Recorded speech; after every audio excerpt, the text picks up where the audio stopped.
ನಮಸ್ಕಾರ. ಕೆಲವೊಂದು ಆಲೋಚನೆಗಳಿಗೆ ಇಡೀ ಸಮಾಜವನ್ನೇ ಬದಲಿಸೋ ಶಕ್ತಿ ಇರುತ್ತೆ ಅಲ್ವಾ? ಇವತ್ತು ನಾವು ಭಾರತದ ಇತಿಹಾಸದಲ್ಲಿ ನಡೆದ ಒಂದು ಅದ್ಭುತ ಬೌದ್ಧಿಕ ಮತ್ತು ಆಧ್ಯಾತ್ಮಿಕ ಕ್ರಾಂತಿಯ ಬಗ್ಗೆ ಮಾತಾಡೋಣ. ಹಾಗಿದ್ರೆ ಮೊದಲನೇ ಪ್ರಶ್ನೆನೇ ಇದು. ಕತ್ತಿ ಯುದ್ಧಗಳಿಂದಲ್ಲ, ಬರೀ ಆಲೋಚನೆಗಳಿಂದ, ವಿಚಾರಗಳಿಂದ ಒಂದು ಕ್ರಾಂತಿ ಹುಟ್ಟೋಕೆ ಸಾಧ್ಯನಾ? ಅದು ಹೇಗೆ? ಖಂಡಿತ ಈ ಬದಲಾವಣೆ ಏನಿದೆ ಇದು ಒಂದೇ ದಿನದಲ್ಲಿ ಆಗಿದ್ದಲ್ಲ. ಇಲ್ಲಿ ನೋಡಿ, ಈ ಟೈಮ್ಲೈನ್ ನೋಡಿದ್ರೆ ಗೊತ್ತಾಗತ್ತೆ. ಇದು ಸುಮಾರು 8 ಶತಮಾನಗಳ ಒಂದು ದೊಡ್ಡ ಕಥೆ. ಶಂಕರಾಚಾರ್ಯರಿಂದ ಶುರುವಾಗಿ ಗುರುನಾನಕ್, ಮೀರಾಬಾಯಿ, ಹೀಗೆ ಒಬ್ರಾದ್ಮೇಡೊಬ್ರು ಮಹಾನ್ ಸುಧಾರಕರು ಬಂದ ಒಂದು ಪರಂಪರೆಯೇ ಇದೆ. ಒಂದು ಕ್ಷಣ 8ನೇ ಶತಮಾನದ ಭಾರತವನ್ನ ಕಲ್ಪಿಸ್ಕೊಳ್ಳಿ. ಸಮಾಜದಲ್ಲಿ ಜಾತಿ ಪದ್ಧತಿ ಅನ್ನೋದು ತುಂಬಾನೇ ಆಳವಾಗಿ ಬೇರೂರಿತ್ತು. ಧಾರ್ಮಿಕ ಆಚರಣೆಗಳೆಲ್ಲ ಎಷ್ಟು ಸಂಕೀರ್ಣ ಆಗಿತ್ತಂದ್ರೆ ಸಾಮಾನ್ಯ ಜನರಿಗೆ ಅರ್ಥನೇ ಆಗ್ತಿರ್ಲಿಲ್ಲ. ಅಂಥ ಒಂದು ಸಮಯದಲ್ಲಿ ಹೊಸ ಆಲೋಚನೆಗಳ ಒಂದು ಕಿಡಿ ಹೊತ್ತುಕೊಳ್ಳೋಕೆ ಬೇಕಾದ ವೇದಿಕೆ ಅದು ಸಿದ್ಧವಾಗಿತ್ತು. ಈ ಹೊಸ ಚಿಂತನೆಯ ಅಲೆಯಲ್ಲಿ ಮೊದಲು ನಿಂತವರೇ 3 ಜನ ಮಹಾನ್ ಆಚಾರ್ಯರು. ಅವರ ನಡುವೆ ನಡೆದ ತಾತ್ವಿಕ ಚರ್ಚೆ ಇದೆಯಲ್ಲ, ಅದು ಸಾಮಾನ್ಯವಾದದ್ದಲ್ಲ. ಅಕ್ಷರಶಃ ಭಾರತದ ತತ್ವಶಾಸ್ತ್ರದ ದಿಕ್ಕನ್ನೇ ಬದಲಾಯಿಸ್ಬಿಡ್ತು. ಬನ್ನಿ, ಆ ಒಂದು ಬೌದ್ಧಿಕ ಸಮರ ಹೇಗಿತ್ತು ಅಂತ ನೋಡೋಣ. ಈ ಚರ್ಚೆಯನ್ನ ಶುರು ಮಾಡಿದ್ದೇ ಅದ್ಭುತ ಪ್ರತಿಭೆ ಶಂಕರಾಚಾರ್ಯರು. ಜಸ್ಟ್ ಯೋಚನೆ ಮಾಡಿ, ಆಗಿನ ಕಾಲದಲ್ಲಿ ಕೇವಲ 32 ವರ್ಷ ವಯಸ್ಸಿಗೆ ಇಡೀ ಭಾರತವನ್ನ ಕಾಲ್ನಡಿಗೆಯಲ್ಲೇ ಸುತ್ತಿ ತಮ್ಮ ತತ್ವಗಳನ್ನ ಎಲ್ಲೆಡೆ ಸಾರಿದ್ರು ಅಂದ್ರೆ ಎಂಥ ಚೈತನ್ಯ ಇರಬೇಕಾ?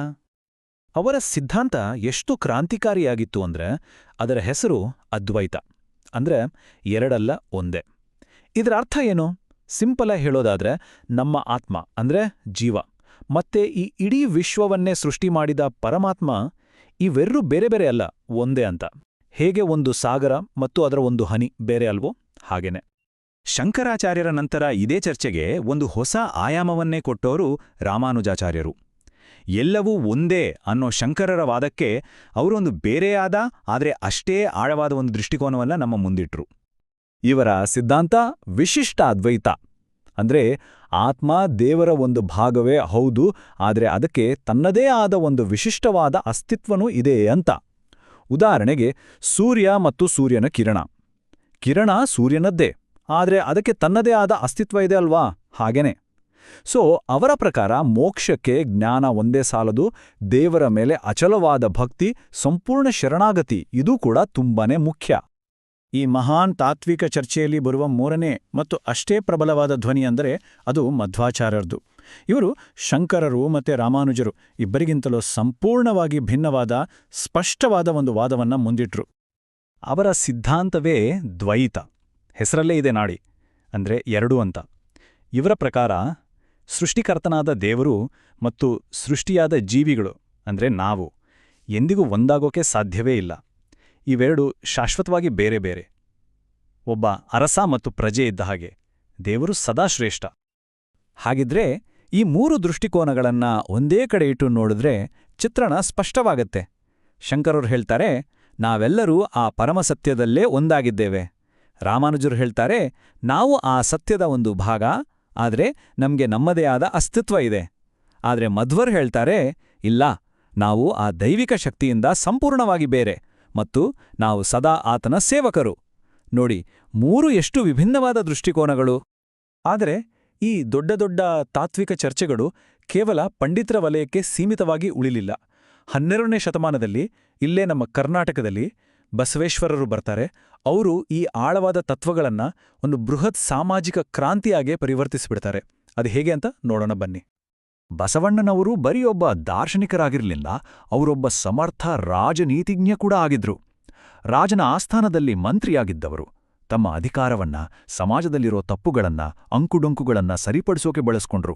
ಇದೇ ಮುಂದೆ ಒಂದು ದೊಡ್ಡ ಸಾಮಾಜಿಕ ಚಳುವಳಿಯಾಗಿ ಬೆಳೆಯುತ್ತೆ. ಅವರ ಇಡೀ ತತ್ವಶಾಸ್ತ್ರದ ಸಾರವನ್ನ ಈ ಒಂದೇ ಒಂದು ಶಕ್ತಿಯುತ ಮಾತಿನಲ್ಲಿ ಹಿಡಿದಿಡ್ಬೋದು. ಕಾಯಕವೇ ಕೈಲಾಸ, ಅಂದ್ರೆ ಮಾಡುವ ಕೆಲಸವೇ ಪೂಜೆ. ಯಾವುದೇ ಪ್ರಾಮಾಣಿಕ ದುಡಿಮೆ ಇರಲಿ, ಅದು ದೇವರಿಗೆ ಸಲ್ಲಿಸೋ ಪೂಜೆಗಿಂತ ಕಮ್ಮಿಯಲ್ಲ ಅಂತ ಸಾರಿದ್ರು. ಇದು ಬರೀ ಒಂದು ಮಾತಾಗಿ ಉಳಿಲಿಲ್ಲ, ಅದನ್ನ ಅವರು ಮಾಡಿ ತೋರಿಸಿದ್ರು. ಅನುಭವ ಮಂಟಪ ಅಂತ ಒಂದು ವೇದಿಕೆನೇ ಸ್ಥಾಪನೆ ಮಾಡಿದ್ರು. ಯೋಚನೆ ಮಾಡಿ, ಅಲ್ಲಿ ಸಮಾಜದ ಎಲ್ಲಾ ಸ್ತರದ ಜನ, ಮಹಿಳೆಯರು, ಕೆಳಜಾತಿಯವರೆಂದು ಕರೆಯಲ್ಪಟ್ಟಿದ್ದವರು ಎಲ್ಲರೂ ಒಟ್ಟಿಗೆ ಕೂತು ಚರ್ಚೆ ಮಾಡ್ತಿದ್ರು. ಜಾತಿ ಪದ್ಧತಿಯನ್ನ ನೇರವಾಗಿ ವಿರೋಧಿಸಿದ್ರು.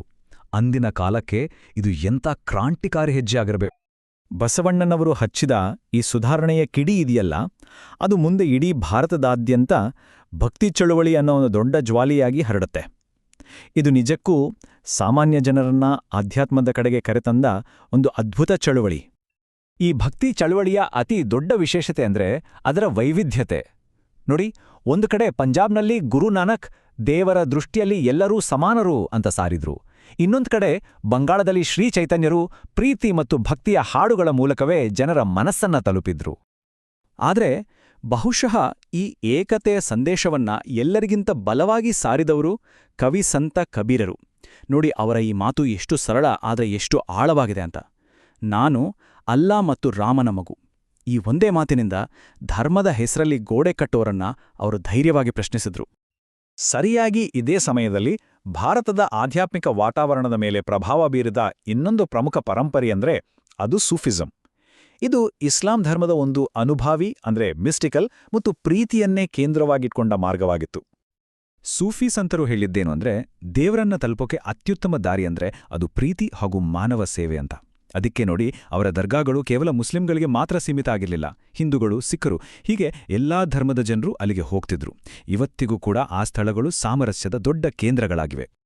ಹಾಗಿದ್ರೆ ಸುಮಾರು 8 ಶತಮಾನಗಳ ಕಾಲ ನಡೆದ ಈ ವಿಚಾರಗಳ ಮಹಾಕ್ರಾಂತಿಯ ಅಂತಿಮ ಪರಿಣಾಮ ಏನಾಯಿತು? ಇದರ ಪರಂಪರೆ ಏನು?